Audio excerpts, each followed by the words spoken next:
नमस्कार बंधुरा मनीष रान्नाबाटी चैनेले तुम्हारे सबाइके स्वागत जानाई। तो आज के करब इलिश माछेर माथा दिए कचुर शाक। तो तोमरा रेसिपिटा लास्ट अब्दि देखते थेको, आशा करी रेसिपिटा तोमादेर खूब भालो लागबे। तो चलो देखे नाओ आजकेर रेसिपि। तो आमी एखाने कचुर शाक निये नियेछि, कचुर शाकगुलोके केटे नेब। तो अनेकेई कचुर शाक काटते जानो, आबार अनेकेई कचुर शाक काटते जानो ना। तो तादेर जोन्ने आमी कचुर शाकटा तोमादेरके केटे देखाच्छि।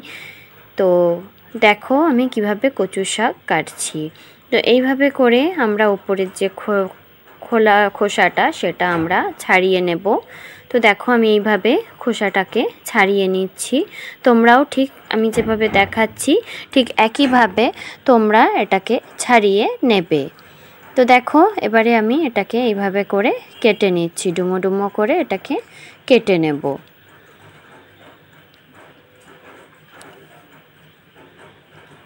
দেখো এইভাবে আমরা কেটে নিচ্ছি, তোমরাও ঠিক একইভাবে কচু শাকগুলোকে কেটে নেবে।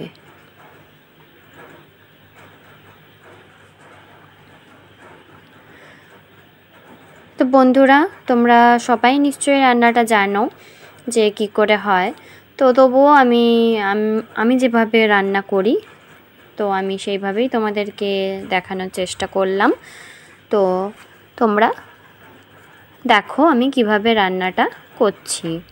খুব সিম্পলভাবে আমি আজকে করব ইলিশ মাছের মাথা দিয়ে কচুর শাক। তো দেখো আমার সব কচুগুলো কাটা হয়ে গেছে। এবারে আমি এগুলোকে ভালো করে পরিষ্কার করে ধুয়ে নিয়েছি, প্রেসার কুকারে নিয়ে নিয়েছি। হাফ চামচ মতো নুন আর একটুখানি তেঁতুল দিয়ে এটাকে আমি সেদ্ধ করে নেব। তো ওটা সেদ্ধ হোক। এখানে আমি দুটো ইলিশ মাছের মাথা নিয়ে নিয়েছি, দুভাগ করে নিয়েছি। এগুলোকে আমি নুন আর হলুদ দিয়ে মাখিয়ে রেখে দেব।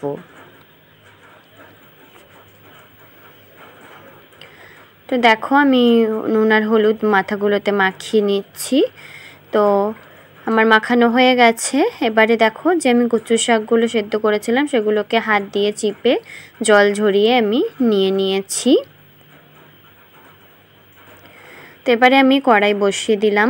কড়াইতে আমি বেশ খানিকটা সর্ষের তেল দিয়ে দিলাম।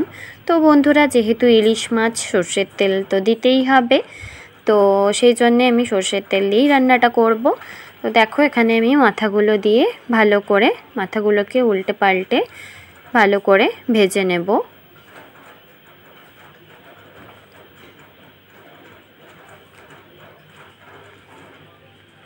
দেখো আমাদের মাথাগুলো ভাজা হয়ে গেছে।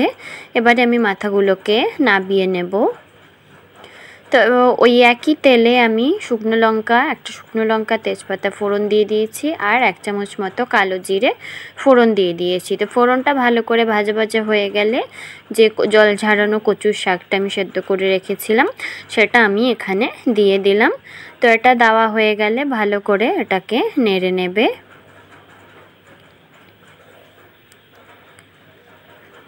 তো দেখো এটাকে আমি ভালো করে নেড়ে নিচ্ছি।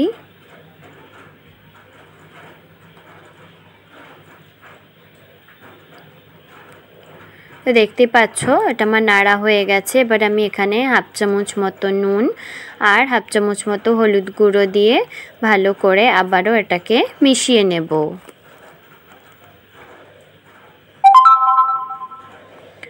তো দেখো আমি এটাকে ভালো করে মিশিয়ে নিচ্ছি। তো বন্ধুরা তোমরা কে কোথা থেকে ভিডিওটা দেখছো আমাকে অবশ্যই কমেন্ট করে জানিও, তাহলে আমি তোমাদেরকে ধন্যবাদ জানাতে পারবো। তো দেখো আমি কচুর শাকটাকে ভালো করে মিশিয়ে নিচ্ছি। এবারে আমি 4টে কাঁচা লঙ্কা, চেরা কাঁচা লঙ্কা এখানে অ্যাড করে দেব। তো অ্যাড করে দেওয়ার পর আবারও আমি ভালো করে এটাকে মিশিয়ে নিচ্ছি। তো এটা মেশানো হয়ে গেলে যে আমি মাথাগুলো ভেজে রেখেছিলাম ইলিশ মাছের, সেই ইলিশ মাছের মাথাগুলো আমি এখানে দিয়ে দিলাম, দিয়ে আবারও নেড়ে চেড়ে নেব।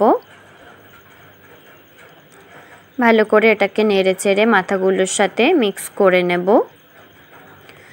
তো বন্ধুরা আমার রেসিপি তোমরা কে কে ঘরে ট্রাই করো আমাকে অবশ্যই কমেন্ট করে জানিও যে তোমরা আমার রেসিপি কারা কারা ঘরে ট্রাই করো। অবশ্যই যদি পারো আমাকে ফটো শেয়ার করো।